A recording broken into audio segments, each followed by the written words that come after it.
The bitter chill of a February 1944 morning cut through the American Midwest like a blade, settling over the rural landscape of Wisconsin with a ferocity that even lifelong residents struggled to endure. For 183 Japanese prisoners of war, huddled inside a train car that had rumbled across thousands of miles of continent. The cold was an enemy, unlike any they had faced on the battlefields of the Pacific. As the locomotive finally ground to a halt at the station serving Camp McCoy, the men pressed themselves against the frost-caked windows, their breath fogging the glass and then freezing solid within seconds. Outside, the world stretched onward in an endless blanket of white snow, covering fields, trees, and the distant guard towers of the camp. A sight so alien to men raised in the temperate climates of Japan that it felt like stepping onto another planet. The thermometer hovered at 14 degrees below zero, a temperature none of them had ever experienced, and their thin tropical uniforms left over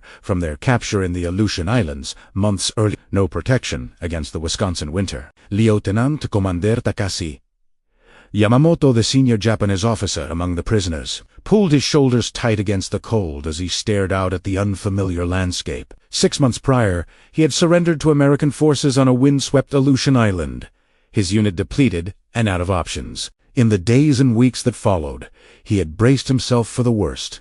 Harsh interrogation sessions designed to extract military secrets, backbreaking labor that would break his body, or even a swift execution at the hands of his captors. These were the realities he had been taught to expect from childhood, drilled into him through years of military indoctrination that painted all enemies, especially Americans, as barbarians without honor or mercy. Death, he had been told, was preferable to surrender. To be taken prisoner was to lose all dignity, and to endure captivity was to live a life worse than death. But as he watched the snow drift gently past the train window, Yamamoto realized there was one thing his military training had never prepared him for: this endless, suffocating white. It was not an enemy he could fight, not a hardship he could outlast with sheer will. It was just there, overwhelming and unyielding. When the train's brakes released with a loud hiss and the doors slid open, the cold rushed in like a physical force, stealing the breath from the prisoner's lungs. Yamamoto stepped onto the platform first, his boots crunching in the snow, and turned to face his men. They stood in ragged formation, their faces pale and their lips blue, but their backs remained straight. One final act of defiance, a last grasp at the honor they had been told they had already lost. Yamamoto leaned in, his voice barely audible over the howl of the wind, and spoke words that would later ring with tragic irony. "Whatever happens here," he whispered, his eyes locking with each of his officers in turn, "we must die with honor." It was a vow rooted in a lifetime of belief, a promise that they would not let their captivity strip them of the dignity expected of Japanese servicemen. At the time, none of them could have guessed how thoroughly their understanding of honor and of their enemies would be appended in the weeks and months to come. Before we dive deeper into this remarkable true story of misunderstanding, humanity, and transformation, do me a favor, hit that subscribe button below. This channel is dedicated to bringing you untold stories from World War II, tales that don't make it into the history textbooks, stories of ordinary people caught in extraordinary circumstances. And when you're done, drop a comment and let me know where you're watching from, whether it's Wisconsin, Japan, or halfway across the globe. Your support helps me keep digging for these hidden gems and sharing them with all of you. Now, let's get back to Camp McCoy and the Japanese prisoners who thought a bowl of rice would be their last meal. As the prisoners stood on the snow-covered platform, Yamamoto's gaze drifted to the American guards stationed around the perimeter. They carried weapons, as he had expected, rifles slung over their shoulders, their fingers resting near the trigger spot. Their expressions were not what he had been trained to anticipate. There was no contempt in their eyes, no hatred, no sense of superiority. Instead, many of them looked concerned. Concerned. They watched as the prisoners shivered in their inadequate uniforms, their brows furrowed as if they were genuinely troubled by the men's suffering. This was a contradiction that Yamamoto could not process. His entire life, he had been told that enemies would revel in his pain, that they would take pleasure in seeing a defeated soldier, broken, But these guards, young men, many of them not much older than the youngest prisoners, seemed more focused on keeping warm than on asserting their dominance. One guard even rubbed his hands together vigorously, blowing into them to stave off the cold, his attention drifting from the prisoners to the steam rising from a nearby heating vent. Yamamoto filed this observation away, his suspicion growing.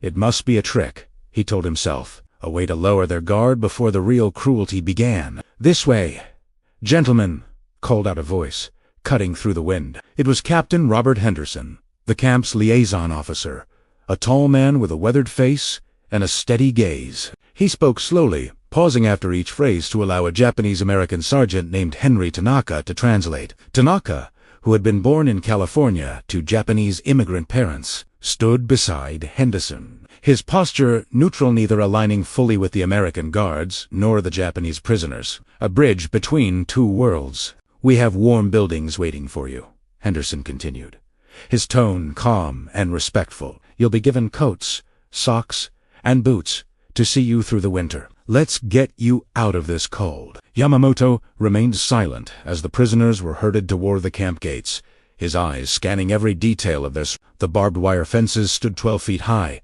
topped with coiled wire that glinted in the faint winter sunlight, and guard towers loomed every 200 yards, their searchlights off but their machine gun emplacements clearly visible. This was a secure facility, no doubt about it, designed to keep prisoners in and intruders out. But again, there was something off. The guards in the towers were wrapped in heavy wool coats, their hats pulled down over their ears, and most of them were huddled near small heaters, their attention focused on staying alive in the cold rather than monitoring the new arrivals with hostility. One guard even waved casually at a passing prisoner, a gesture that made Yamamoto's jaw clench. It was all too confusing, too contradictory to the narrative he had been fed for decades. The barracks were simple wooden structures, but compared to the freezing train car, they felt like palaces. Inside, coal-burning stoves roared, filling the rooms with a warmth that seeped into the prisoners' bones, chasing away the chill that had settled deep into their muscles.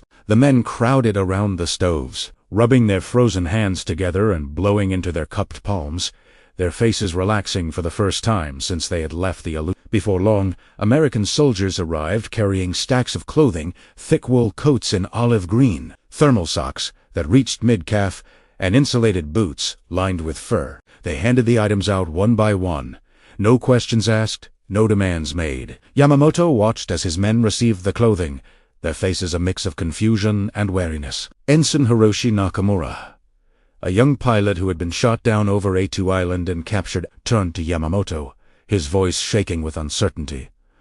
"Why are they giving us these things?" he whispered, clutching the coat to his chest as if it might disappear at any moment. "What do they want from us?" Yamamoto shook his head slowly, his eyes fixed on the American soldiers as they moved from one prisoner to the next. "I do not know," he replied quietly, his voice low enough that only Nakamura could hear. "But do not mistake this for kindness. It is likely a trick away to make us complacent, to make us forget who we are and what we stand for. Accept the clothing. Keep your guard up, and never let your guard down. We are still prisoners, and they are still our enemies." Nakamura nodded, his expression hardening as he pulled the coat on. He had seen combat, had stared death in the face when his plane was shot down. But this strange act of generosity unsettled him more than any battle. Evening, after the prisoners had been assigned to their bunks, simple cots, lined up in rows along the wall's end, given a few minutes to settle in, an announcement echoed through the barracks. Dinner would be served in the mess hall in 15 minutes. The men lined up cautiously, their shoulders tense, still unsure of what to expect.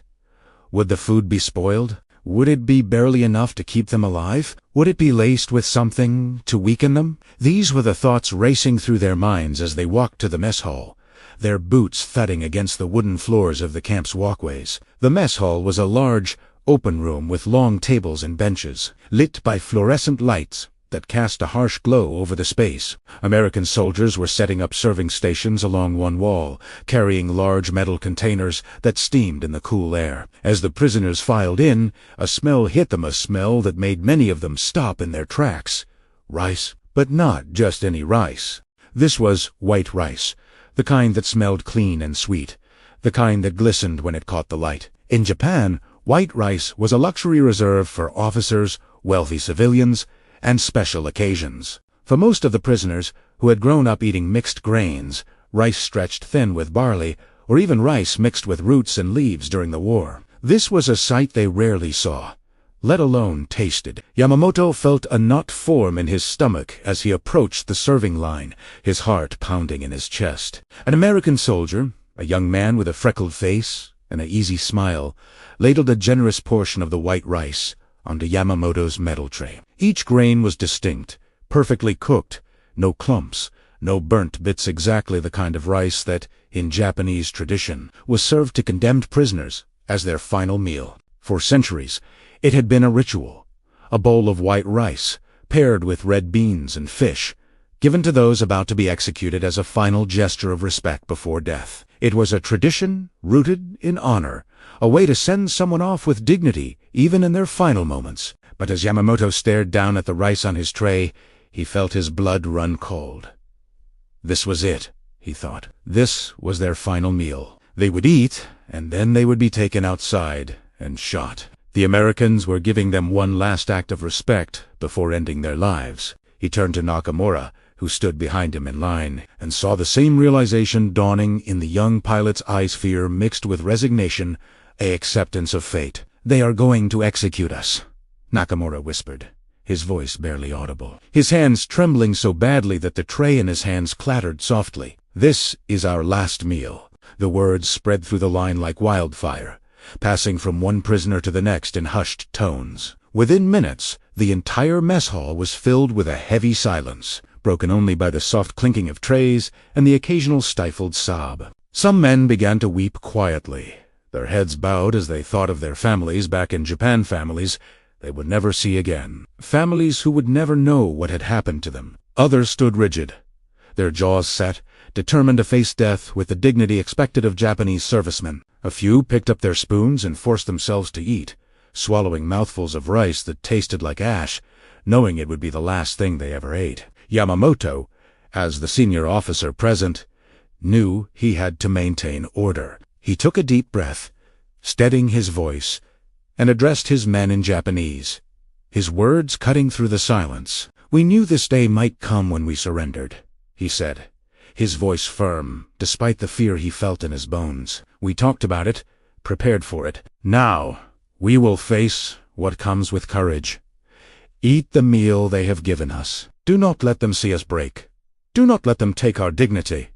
Eben in death." His words had a calming effect, if only a small one. The weeping quieted, the trembling subsided, and the men began to eat slowly, mechanically, but with a quiet resolve. The American guards and staff, watching from the edges of the mess hall, were growing increasingly confused. They had expected the prisoners to be relieved, grateful even for a hot meal of white rice, a staple that was common in the camp but a luxury for many of the men. Instead, the prisoners ate in near total silence, their faces drawn, their eyes hollow. Some refused to eat at all, sitting with their heads bowed, their hands folded in what appeared to be prayer. Others ate as if they were enduring a punishment, not a meal. Captain Henderson, noticing the tension in the room, walked over to Sergeant Tanaka, his brow furrowed with confusion. "What's happening here?" he asked, nodding toward the prisoners. "Why are they so upset? Is the food bad? Did we do something wrong?" Tanaka hesitated for a moment, then walked over to a group of prisoners and knelt down, speaking to them quietly in Japanese. He listened intently, his expression shifting from curiosity to shock as the prisoners explained their fears. When he returned to Henderson, his face was pale, his voice tight with disbelief. "Sir," he said, lowering his voice so that only Henderson could hear, "they think you're going to execute them. They believe this white rice is their final meal before death." Henderson's jaw dropped, his eyes widening in astonishment. "What?" he exclaimed, unable to hide his shock. "Why would they think that? It's just rice. We serve it every day. It's not a final meal. It's dinner." Tanaka shook his head, explaining the Japanese tradition, the white rice, as a ritual for the condemned, the centuries-old practice of honoring the dying with a final meal of luxury. "They've never seen prisoners of war treated this way," Tanaka added. "They've been told their entire lives that Americans will torture them, work them to death, or kill them outright. This kindness, this rice-it, doesn't make sense to them. The only explanation they can think of is that it's a final gesture before execution. Henderson stood frozen for a moment, processing what Tanaka had said. The weight of the misunderstanding hit him like a punch to the gut. These men, already broken by war and captivity, were living in terror because of a cultural tradition he knew nothing about. He let out a long breath, running his hand through his hair, and glanced back at the prisoners' men, who were staring down at their trays, waiting for the other shoe to drop. "My God," he muttered. "We need to fix this." Now, within the hour, Henderson had rounded up every officer at Camp McCoy who spoke even a little Japanese, along with all the interpreters on staff. They gathered in the mess hall, standing at the front of the room. As Henderson stepped forward, Tanaka by his side, the prisoners looked up, their eyes filled with fear and uncertainty. As Henderson began to speak, pausing after each sentence to let Tanaka translate. "Gentlemen," Henderson began, his voice steady and sincere. "There has been a terrible misunderstanding. You are not going to be executed. The white rice on your trays is not a final meal. It is simply what we serve here at Camp McCoy. What we serve to all our prisoners every single day. You will have white rice for breakfast, lunch, and dinner, along with meat, vegetables, and bread. This is not a favor. This is not a trick. This is standard treatment for all prisoners of war under the Geneva Convention." The mess hall remained silent, the prisoners staring at Henderson in disbelief. It was too much to process too, contradictory to everything they had been taught. Yamamoto stood up slowly, his legs feeling unsteady beneath him, and spoke, his voice hoarse with doubt. "You are saying, we will eat like this every day?" he asked, gesturing to the rice on his tray. 3 meals a day. Wheat, real food, not just for today, but for as long as we are here. "Yes," Henderson replied firmly, through Tanaka. "Every day. 3 meals a day. The Geneva Convention requires that prisoners of war receive the same rations as our own troops. Our soldiers eat white rice, so you eat white rice. Our soldiers eat beef and vegetables, so you do too. This is not a special treatment, it is your right under international law." A murmur rippled through the mess hall, but this time it was not a murmur of fear, it was a murmur of confusion, of hope, of disbelief. Lieutenant Kenji Sato, a former schoolteacher who had joined the military at the start of the war, raised his hand hesitantly, his voice trembling slightly as he spoke. "In our country," he said, "we were told that prisoners in American hands would be tortured. We were told they would be worked until they could not stand, until they died. We were told that surrender meant dishonor and death, that there was no future for a prisoner of war. We were told you were devils." Henderson nodded slowly, his expression softening with understanding. "I cannot speak to what you were told," he said. "I cannot change the lies that were fed to you, but I can show you how we actually operate here. You will be treated according to international law. You will work but it will be fair work, 8-hour days. With breaks, you will be paid 80 cents a day in camp script, which you can use to buy things from the camp store. You will receive medical care when you need it, no questions asked. No delays. You will be allowed to write letters home once we establish the proper channels through neutral countries. And you will eat the same food as American soldiers. This is not a trick. This is reality." For a long moment, the mess hall stayed silent. The prisoners stared at Henderson, then at their trays of rice, then at each other. Then, slowly, Ensign Nakamura let out a small chuckler sound that was half relief. "Alf hysteria." It started as a quiet, shaky sound, but it grew, building into a laugh that echoed through the mess hall, a laugh of a man who had been certain he was going to die, and had just learned he would live. Soon, other prisoners joined in, their laughter mixing with tears, the tension of the past hours breaking like a dam. Some men wiped their eyes, others clapped each other on the back, and a few even smiled genuine smiles, the first many of them had smiled in months. Yamamoto stood there, staring down at his rice, and felt a weight lift from his shoulders. For the first time in years, he allowed himself to hope that maybe, just maybe, he would see his family again. In the days and weeks that followed, The reality of Camp McCoy continued to append everything the prisoners had been taught to expect. The work details were assigned quickly, so men were tasked with maintaining the camp's facilities, repairing fences, and barracks. Others were sent to cut timber in the surrounding forests, using axes and saws to harvest wood for the stoves. Still, others worked in the camp's agricultural programs, preparing the soil for spring planting. But unlike the brutal, unrelenting labor they had been warned about, the work was reasonable. 8-hour days, with a lunch break and frequent rest stops to avoid exhaustion. No beatings, no threats, no punishment for working too slowly. The guards who supervised the work details were professional, not cruel, and even joked with the prisoners, awkward jokes that transcended language barriers and made the work feel less like a punishment and more like a job. The 80 cents a day in camp script, at first dismissed as a meaningless gesture, quickly became a source of pride and independence for the prisoners. The camp store, located near the center of the camp, was a small building packed with items they had not seen in months.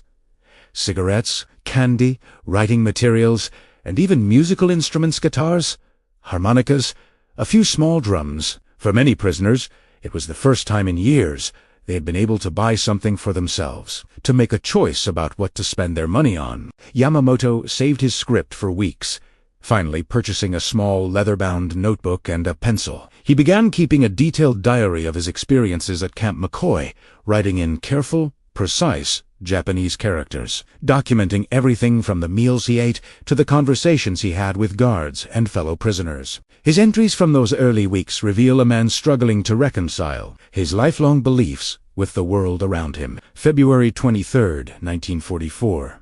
He wrote one evening, sitting on his cot by the light of a small lamp. Today, we received our third consecutive meal of white rice. Along with it, there was beef stuthick, with carrots and potatoes, enough to fill me until dinner. The portions are generous, more than I am used to. No one in the barracks is hungry. I do not understand this. When I was stationed in Rabaul, our own troops were surviving on rice, mixed with whatever we could find. Leaves, even insects when we were lucky enough to catch them. We went days without enough to eat, our bellies empty, our strength fading. Yet here, in an enemy prison camp, I eat better than I did when I was serving my emperor. This troubles me deeply. If the Americans are the barbarians we were told they are, why are they feeding us so well? Why are they treating us with a dignity our own military sometimes failed to show its own men? As winter gave way to spring, the dynamics at Camp McCoy continued to evolve in unexpected ways. The snow melted, giving way to green grass and budding trees, and the camp's agricultural program expanded. The prisoners were allowed to organize their own internal governance structure, electing Yamamoto as their representative to camp leadership, a role that put him in regular contact with Captain Henderson and other American officers. It was a position of trust, one that Yamamoto had never imagined holding as a prisoner. He met with Henderson weekly, discussing everything from work details to medical care to the prisoners' requests, and found that Henderson truly listened to his concerns, often making changes based on his feedback. The prisoners also began to organize educational classes, teaching each other English, math, history, and literature. Lieutenant Sato, the former schoolteacher, led the English classes, which quickly became the most popular. At first, the prisoners learned English out of practicality so they could communicate with the guards, so they could read the signs around the camp. But soon, their motivation shifted. They became genuinely curious about American culture, about the people who were holding them prisoner, about the country that had treated them with such unexpected kindness. Sato, who had studied English before the war, delighted in teaching his fellow prisoners the nuances of the linguista slang, the idioms, the differences in formality that set it apart from Japanese. "English is a strange language," he told his students one afternoon, writing words on a chalkboard borrowed from the camp's staff. "It lacks the formal levels of politeness we use in Japanese. Everyone speaks more or less the same way, regardless of rank, officers to enlisted men, guards to prisoners. At first, I thought this showed a lack of culture, a lack of respect. But now, I see it differently. There is a kind of equality in it, a recognition that we are all human, even if we wear different uniforms." They also formed a baseball team, using equipment donated by the American Guards. At first, it was just a few men playing a casual game in their free time, but it quickly grew into something more. The team practiced every afternoon, honing their skills, and soon challenged the American guards to a game. To everyone's surprise, the guards agreed. The first game was held on a sunny Saturday afternoon, with prisoners and guards alike gathering to watch. The Japanese team won by a narrow margin, and to their astonishment, the guards congratulated them sincerely, slapping them on the back and joking about getting revenge in the next game. It was a small moment, but it meant everything, a sign that they were being seen as men, not just enemies. Ensign Nakamura, who had always had a talent for art, was given art supplies by the camp staff: watercolor, paints, brushes, paper, and began painting scenes from the camp and the surrounding Wisconsin countryside. His paintings captured the strange paradox of their situation. Enemy combatants living in comfortable captivity, surrounded by beauty, while a brutal war raged thousands of miles away in the Pacific. He painted the snow-covered barracks in winter, the green fields in spring, the guards and prisoners playing baseball together, the mess hall filled with men eating white rice. His work was quiet, thoughtful, a reflection of the transformation he was undergoing. "These paintings are not just about the camp," he told Yamamoto one day, showing him a watercolor of the Shinto shrine they would later build. "They are about hope, about the idea that even in the darkest times, humanity can prevail." Medical care at Camp McCoy proved to be another source of astonishment and gratitude for the prisoners. In April 1944, a prisoner named Ichiro Tanaka, no relation to the interpreter, developed severe abdominal pain, doubling over in agony one morning during work detail. He was rushed to the camp hospital, where an American Army surgeon examined him and diagnosed appendicitis. The surgeon told Tanaka that he needed emergency surgery. His appendix was about to rupture, which would likely be fatal. Within hours, the surgery was performed, with American nurses assisting, treating Tanaka with the same professional care they would give to any American soldier. The surgery was a success, and Tanaka was given a private room to recover, along with pain medication and regular check-ins from the nurses. He was even given special meals, soft, easy-to-digest food to help him heal. When Yamamoto visited him in the hospital,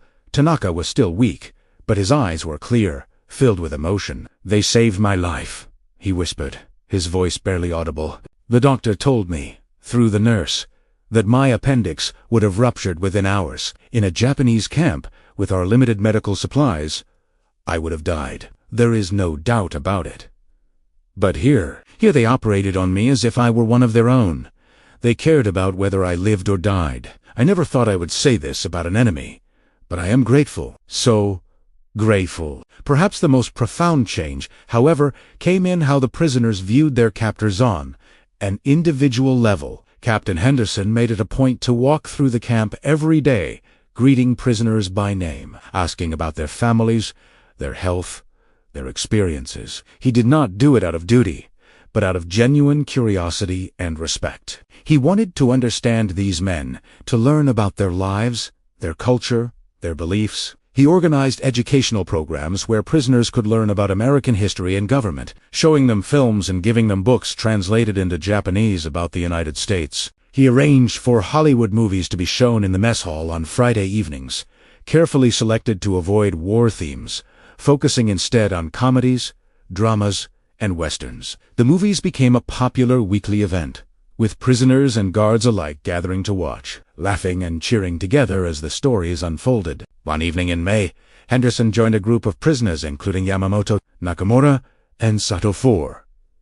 An informal conversation, sitting with them on benches outside the barracks as the sun set. Through Tanaka's interpretation, they talked about their lives before the war, their families, their hopes and dreams. Henderson talked about growing up on a farm in Iowa, helping his father plant corn and raise cattle, attending the state university, and becoming a teacher before joining the Army.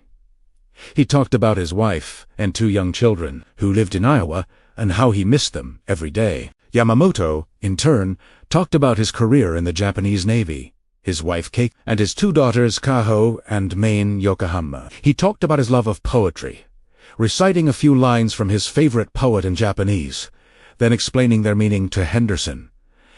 "Do you miss them terribly?" Henderson asked, his voice soft with empathy. "Your family, I mean." Yamamoto nodded, his eyes filling with tears, a rare display of emotion for a man trained to hide his feelings. "Every day," he said. "I do not know if they even know I am alive. The last time they heard from me, my ship was stationed in the Aleutians. They may think I died there, in battle. That would be easier, perhaps, for them to grieve and move on than to wonder if I am suffering in captivity."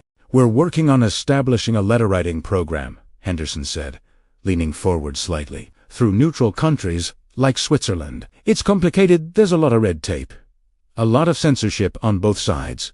But we're trying. I think you should be able to send word to your family within the next few months. I promise you, we'll do everything we can to make that happen." That night, Yamamoto wrote in his diary, his hand shaking slightly as he put pen to paper, "Captain Henderson asked about my family today. He did not do it out of curiosity or to extract information. He seemed genuinely concerned for my pain, for the suffering of being separated from the people I love most. How can I reconcile this man's kindness with everything I was taught about Americans? We were told they were devils, barbarians, without honor or compassion. Yet Henderson treats us with more consideration than many of our own officers showed their subordinate troops. He sees us as human beings, not just enemies. I am beginning to understand that we were lied to about many things. About the war, about our enemies, about what it means to be honorable. I do not know what to believe anymore, but I know that the world is more complex than I ever imagined."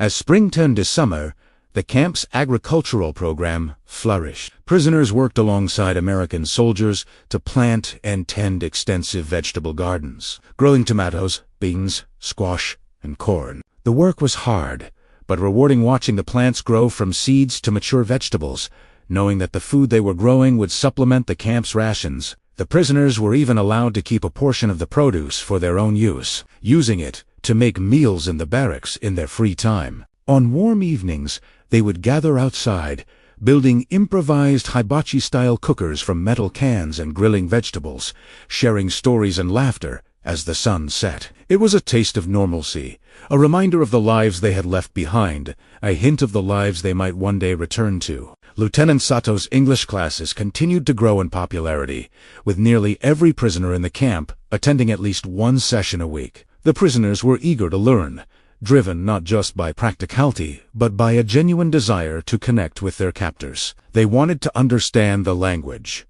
the culture, the people who had treated them with such unexpected humanity. "Learning English is not just about being able to talk to the guards," Sato told his students one day. "It's about breaking down the walls between us. It's about realizing that we are not so different, even if we come from different countries, even if we fought on opposite sides of a war. We all love our families. We all want to be safe. We all want to live in peace." In July 1944, the prisoners received news that the letter-writing program had been established. They would be allowed to write letters of no more than 100 words to their families, which would be reviewed by censors on both the American and Japanese sides, and then transmitted through the International Red Cross. The letters would take months to reach Japan. If they arrived at all, there was no guarantee that they would make it through the censorship process, or that the Red Cross would be able to deliver them. But it was still a connection to the world they had left behind, a way to let their families know they were alive. For many prisoners, it was the first ray of hope they had felt in months. Yamamoto labored over his letter for days, writing and rewriting it, trying to condense all his love, all his worry, all his hope, into 100 words. He wanted to tell Keiko how much he missed her, how much he loved their daughters, how he was being treated well. He wanted to reassure her that he would come home, that he would see them again. Finally, he settled on a simple, heartfelt message. "I am alive and well. I am being treated fairly here. Please tell the girls I think of them every day, that I love them more than words. I hope this conflict ends soon so I can hold you all again. Please take care of your health. My love. With deepest affection." Takashi. When he submitted the letter to the censors, an American sergeant reviewed it, reading it carefully through Tanaka's translation. When he finished, his eyes were filled with tears. He handed the letter back to Yamamoto, his voice thick with emotion.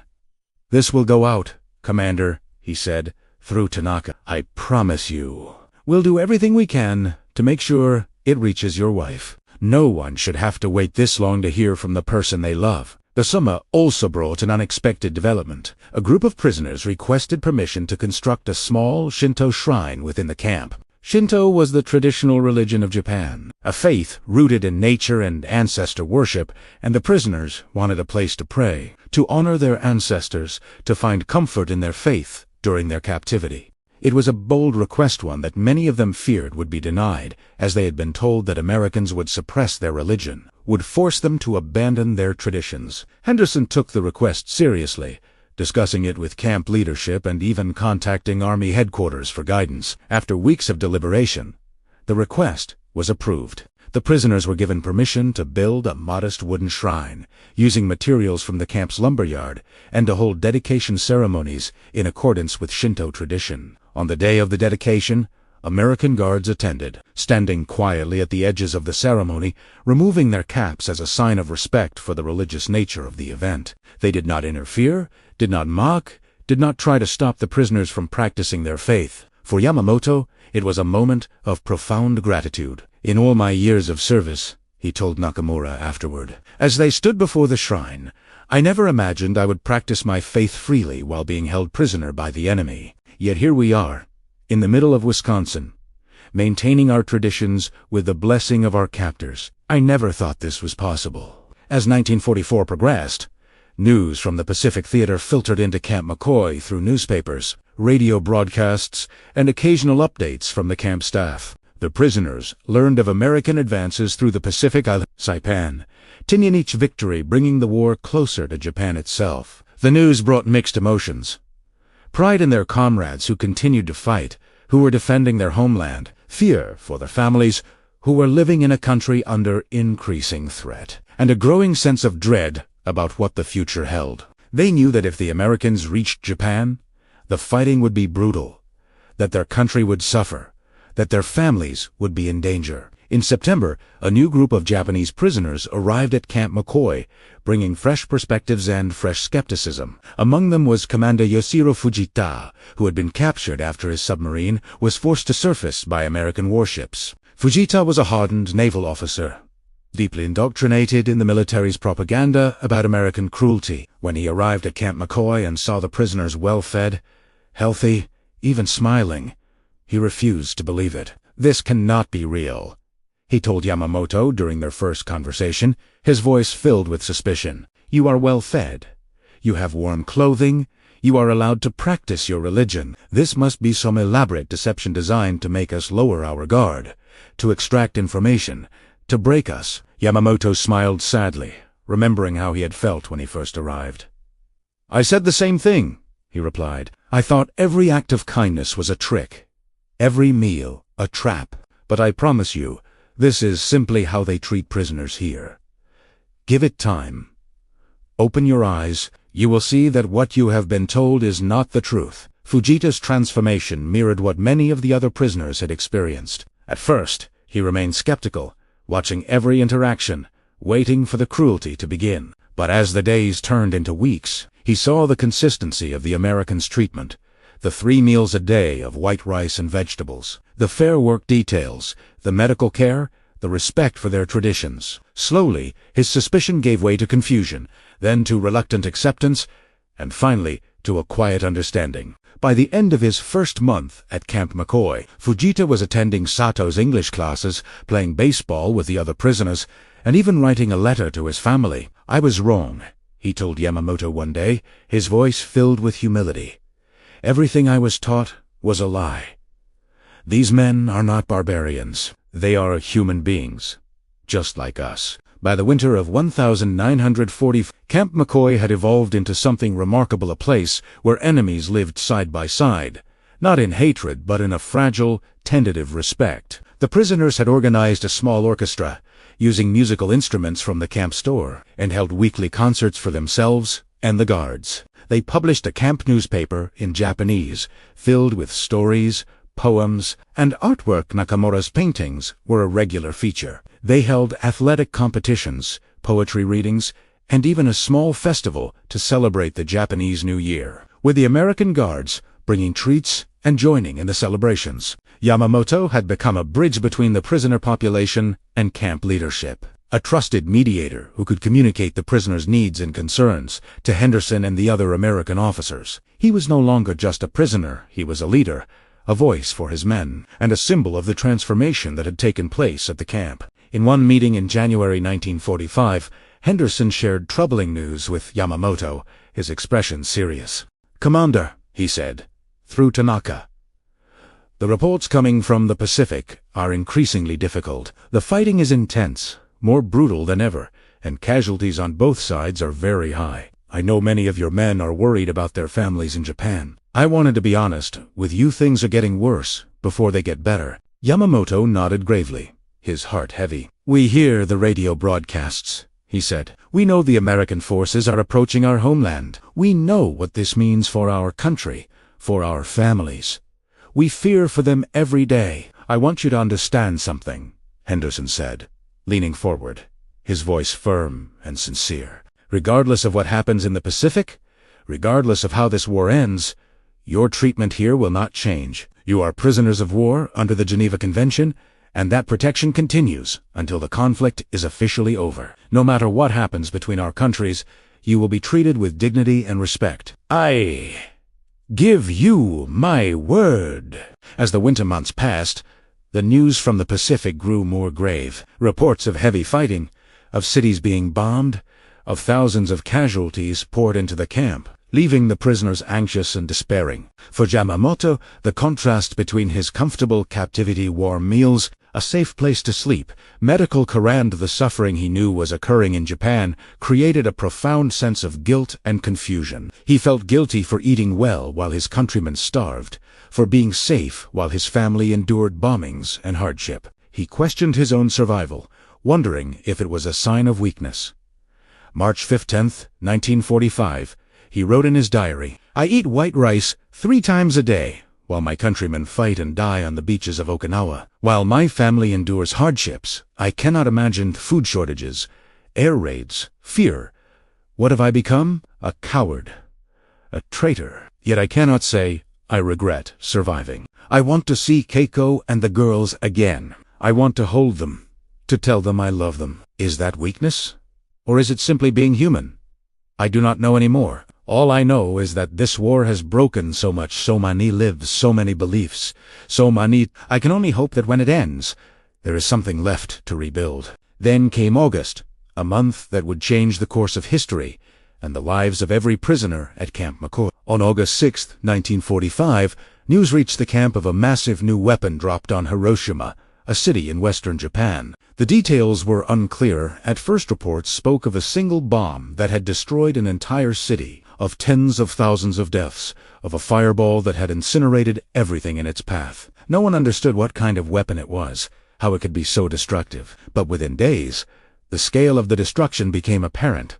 Hiroshima was gone, reduced to rubble, its population decimated. 3 days later, on August 9, another such weapon was dropped on Nagasaki, bringing more death and destruction. The prisoners were devastated. Many had family members in or near Hiroshima and Nagasaki, parents, siblings, children, friends. They waited anxiously for news, for any word of their loved ones, but information was scarce. The camp staff, recognizing their pain, made the decision to be as transparent as possible, sharing whatever news they received, even if it was bad. Captain Henderson met with Yamamoto personally, his face filled with horror and sorrow. "Commander," he said, "through Tanaka, I know that words are inadequate. I cannot begin to imagine the pain you and your men are feeling. But I want you to know that we will do everything possible to help you get information about your families. The Red Cross is working around the clock to gather details, to confirm who is alive and who is not. We will share everything we learn with you, as soon as we learn it." On August 15, 1945, the prisoners were assembled in the mess hall for an important announcement. Through Tanaka and the other interpreters, they learned the news they had both feared and hoped for.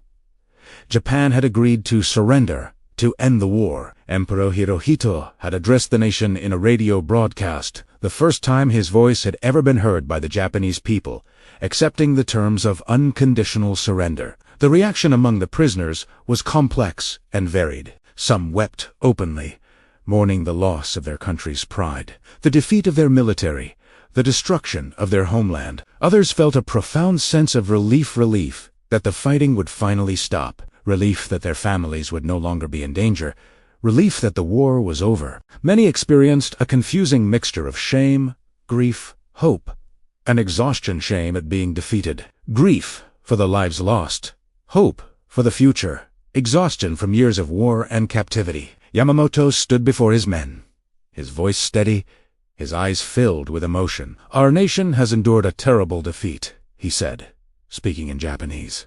"Many of us have lost family members and friends. Our cities have been destroyed, our way of life shattered. This is a dark day for Japan. But we are alive. We have survived, and perhaps, from this destruction, something new can grow. We have seen here in this camp that our former enemies can be honorable and humane, that kindness is not a sign of weakness, that mercy is not a betrayal of honor. Perhaps this is a lesson we should carry forward, a lesson for our country, for our people, for the future. We must rebuild, not just our cities, but our understanding of the world. We must learn to see our enemies as human beings, not as debiles. Only then can we have peace." The weeks following Japan's surrender brought dramatic changes to Camp McCoy. The facility was no longer holding enemy prisoners. It was holding displaced persons, men waiting to be repatriated to their homeland. The restrictions eased further. Prisoners were allowed to move freely around the camp, to spend time with the American guards, to share meals and stories. The relationship between the former prisoners and the American staff evolved into something approaching friendship, genuine connections built on months of mutual respect and understanding. Yamamoto was scheduled to return to Japan in November 1945, along with a group of other prisoners. As his departure date approached, Captain Henderson hosted a small farewell dinner in his honor, inviting several of the prisoner leaders and American officers. The dinner was simple: white rice, beef stew, vegetables. The same meal the prisoners had eaten countless times, but it was filled with warmth and gratitude. "Commander," Henderson said, raising his glass in a toast, as the evening wound down, "I want you to know that your dignity, your leadership, your willingness to trust Yvonne, when everything in you told you not to, made this war. You helped your men adjust to a situation that must have been bewildering, terrifying, impossible to understand. That took wisdom, courage, and strength. I am proud to have known you, to have worked with you. You are a man of honor." Yamamoto bowed formally, then raised his own glass in return. "Captain Henderson," he said, his voice filled with emotion, "you showed me that my enemies could be men of honor. You challenged everything I believed about Americans, about this conflict, about the meaning of duty and humanity. I do not know what I will find when I return to Japan, what is left of my home, my family, my country. But I will never forget my time here, or the kindness shown to us when we expected only cruelty. You have changed me, Captain. Changed all of us. For that, I will be forever grateful." The train that carried Yamamoto and his group away from Camp McCoy in November passed through the same snowy Wisconsin landscape they had arrived in nearly 2 years earlier. But everything had changed. The snow was the same. The cold was the same. But the men were different, their beliefs shattered, their perspectives transformed, their hearts filled with a mix of hope and fear for the future. Yamamoto continued his diary during the long journey, writing about his experiences, his thoughts, his hopes for the future. His final entry before sailing back to Japan captured the magnitude of his transformation. "Tomorrow, we return to Japan. I do not know what we will find. There the destruction must be terrible, the pain immense. The rebuilding will take years, decades. But I am bringing something valuable back with me, something that no war, no destruction, can take away. I am bringing the knowledge that the world is more complex than our military leaders told us, that enemies can show kindness, that strength can include mercy, that honor exists in many forms, not just in battle, not just in death, but in life, in compassion, in understanding. Most importantly, I have learned that I was wrong to believe death was preferable to surrender. Life gave me time to think, to learn, to grow, to change. It gave me the chance to see that humanity can prevail.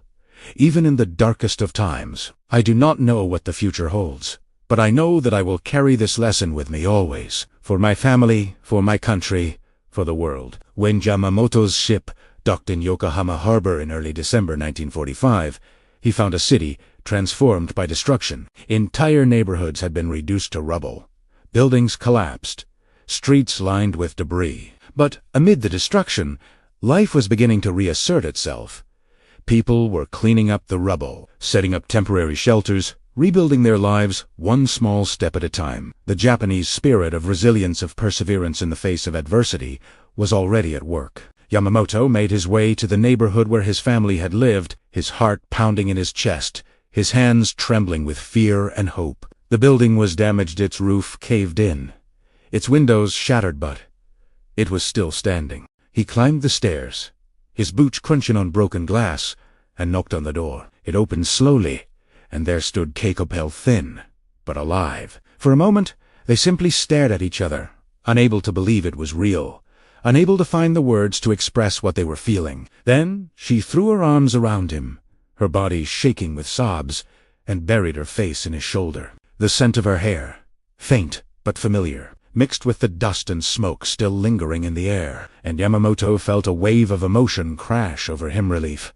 joy, grief, all tangled together. He wrapped his arms tightly around her, as if afraid she would vanish if he let go, and whispered her name over and over, his voice cracking with tears. "I thought you were dead," Keiko murmured against his chest, her words muffled by his coat. "We heard nothing for months, no letters, no news. The radio talked of battles in the Aleutians, of ships sunk and men lost. I told the girls you were coming home, but I didn't believe it myself." Not really. From behind her, two small figures emerged: Kaho, now 8, and May. 6, their eyes wide with curiosity and fear. They stared at Yamamoto, as if trying to reconcile the man in front of them with the stories their mother had told, the photograph they kept on the mantel. Yamamoto knelt down slowly, his knees creaking, and held out his hands. "Kaho," he said, his voice soft. The girls hesitated for a moment, then rushed into his arms, clinging to him as tightly as their mother had. Their small bodies were warm against his, and their laughter shaky at first. Then bright filled the damaged hallway, a sound Yamamoto had dreamed of 4 months. That night, as they huddled together in the only room of the apartment that was still livable, with a tarp covering the broken roof and a small stove heating the space, Keiko told Yamamoto of the war's toll on their family. They had survived the firebombings of Yokohama by taking shelter in a concrete basement, huddling with neighbors for days as flames consumed the city around them. Food had been scarce. They had lived on rice gruel mixed with wild greens, on dried fish that tasted of salt and despair, on whatever they could scavenge from the ruins. Kaho had fallen ill with dysentery, her fever spiking so high Keiko had feared she would not survive. There were no doctors left, no medicine, only a mother's desperate prayers. "We got your letter in September," Keiko said, her hand resting on his. "It took 3 months to reach us, and the edges were burned, but we read it 100 times, to know you were alive, that you were being treated well.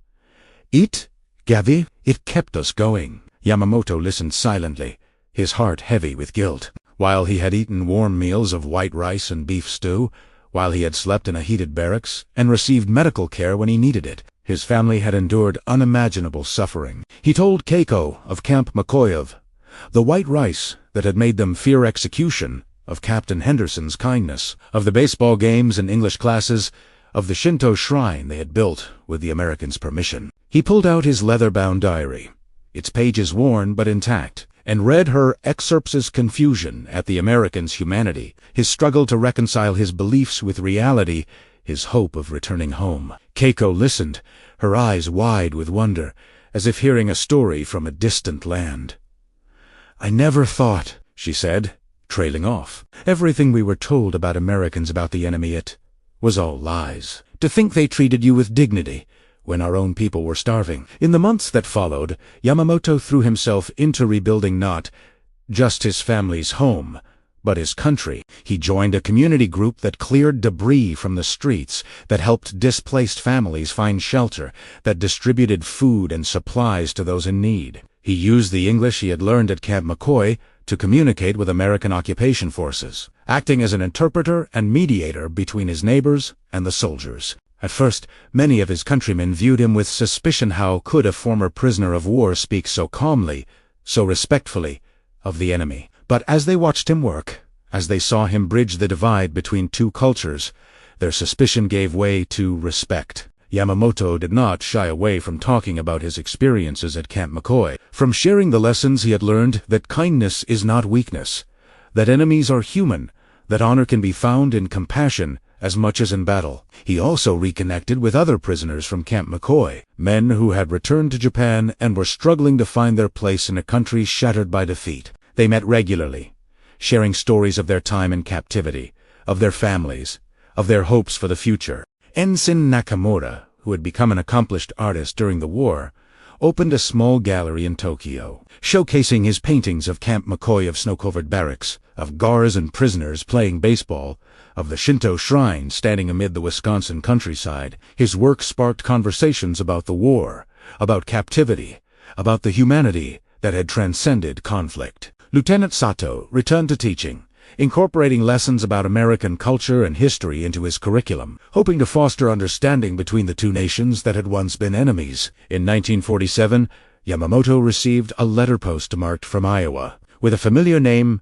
scrolled across the envelope: Robert Henderson. Henderson had left the army after the war, returned to his farm, and was raising his family with his wife. In his letter, he wrote of his life in Iowa, of his children's first steps, of the cornfields that stretched as far as the eye could see. He asked about Yamamoto's family, about the rebuilding of Japan, about the men they had both known at Camp McCoy. "I often think of you and the others," Henderson wrote, "of the misunderstanding over the white rice, of the way we learned to see each other as men, not enemies. That time at Camp McCoy changed me.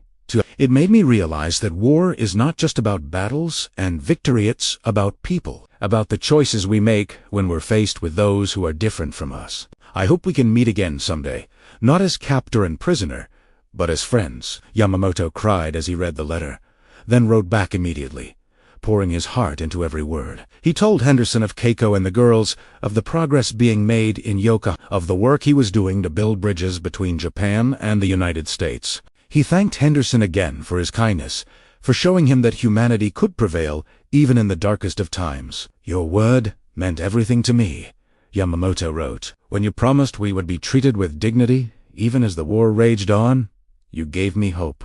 Hope that one day our countries could put aside their differences and live in peace. I too hope we can meet again, Soka. I can thank you in person, so our families can meet, so we can remember the time when enemies became friends." The two men continued to correspond for decades, their letters spanning oceans and years, a testament to the bond they had forged in a prisoner of war camp in Wisconsin. In 1960, Henderson traveled to Japan with his family, and Yamamoto hosted them in his Homasmao, rebuilt house in Yokohama, filled with photographs of his family, of Camp McCoy, of the life he had built. The meeting was emotional. Henderson and Yamamoto embraced, as if no time had passed, and their children played together. Unaware of the war that had once divided their fathers, they visited Nakamura's gallery, where Henderson stood in awe of the paintings that captured their shared history. They walked through the streets of Yokohama, now bustling with life, and talked of the past, of the present, of the future. As Yamamoto grew older, he continued to share his story, speaking at schools, at community groups, at veterans gatherings, hoping to pass on the lessons he had learned. He told young people about the white rice incident, about the danger of propaganda, about the importance of seeing the humanity in others. "War teaches us to hate," he would say. "It teaches us to dehumanize those who are different. But I learned that even in captivity, even in the midst of conflict, we can choose kindness. We can choose understanding. That is the true victory, not winning a battle, but winning back our humanity." Yamamoto passed away in 1992 at the age of 87, surrounded by his family. In his hands, he held two things: his leather-bound diary, filled with the stories of Camp McCoy, and a letter from Robert Henderson, written just months before. His funeral was attended by former prisoners, by American veterans who had served at Camp McCoy, by friends and family who had been touched by his story. Nakamura painted a portrait of Yamamoto, standing in front of the Shinto shrine at Camp McCoy, and hung it above the altar at the funeral. Sato gave a eulogy, speaking of his friend's courage, his wisdom, his unwavering belief in humanity. Today, the story of the white rice incident at Camp McCoy is not widely known, but it is a story worth remembering. It is a story of misunderstanding and reconciliation, of fear and hope, of enemies who became friends. It is a reminder that war does not have to define us, that even in the darkest of times, kindness can bridge the deepest divides. It is a testament to the power of humanity, the power to see beyond uniforms, beyond flags, beyond the lies we are told, and recognize that we are all more alike than we are different. If you found this story as moving as I did, do me a huge favor, hit that subscribe button and turn on notifications. This channel is all about unearthing hidden stories from history. Stories that challenge our assumptions and remind us of our shared humanity. And don't forget to drop a comment below what stuck with you most about Yamamoto's journey. Was it the white rice misunderstanding, the bond with Henderson, or the way he carried his lessons into the future? I love reading your thoughts and connecting with all of you. Also, if you want to dive deeper into World War II stories that don't make it into textbooks, check out the playlist I linked below. It's full of hidden gems, just like this one. Thanks for watching, and I'll see you in the next video.